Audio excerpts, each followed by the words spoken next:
বেলা 11টা, রাজধানীর ব্যস্ততম এলাকা মিরপুর রোড। আসাদ গেটের সামনে চিত্র ছিল এমনই।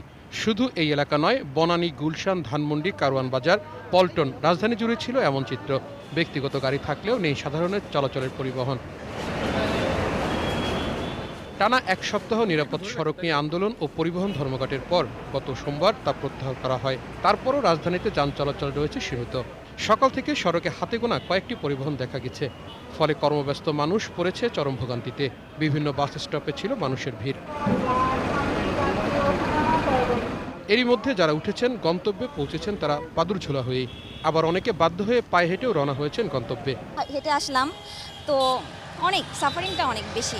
রাস্তার পরিস্থিতি গণপরিবহন একটু কম। ঢাকাতে আরো সমস্যা, গাড়িতে ওঠা যায় না, যে আধা ঘন্টা যাবত এখানে খুঁজতেছি। এখনো সবার ভিতরে একটা ভয় কাজ করছে।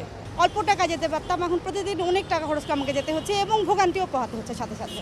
এদিকে গত কয়েকদিনের শিক্ষার্থীদের আন্দোলনের পর এখন চলছে ট্রাফিক সপ্তাহ। প্রায় প্রতিটি মোড়ে চেকপোস্ট বসিয়েছে ট্রাফিক পুলিশ। বাদ পড়ছে না ব্যক্তিগত গাড়ি বা গণপরিবহন, কোনো কিছুই। পুলিশ সদস্যদের পাশাপাশি এই কাজে সহায়তা করছে স্কাউট সদস্যরা। বাস মালিক আর চালকরা জানিয়েছেন, প্রয়োজনীয় কাগজ না থাকায় অনেকেই গাড়ি নিয়ে রাস্তায় বের হচ্ছেন না। সবারই টনক নড়ছে, প্রশাসন থেকে শুরু করে একেবারে উপরের লেভেল রাজনৈতিক ব্যক্তি সবারই কিন্তু এটার বিষয়ে একটা হচ্ছে যে কাগজ থাকা উচিত, ঠিকমতো আইন মানা উচিত।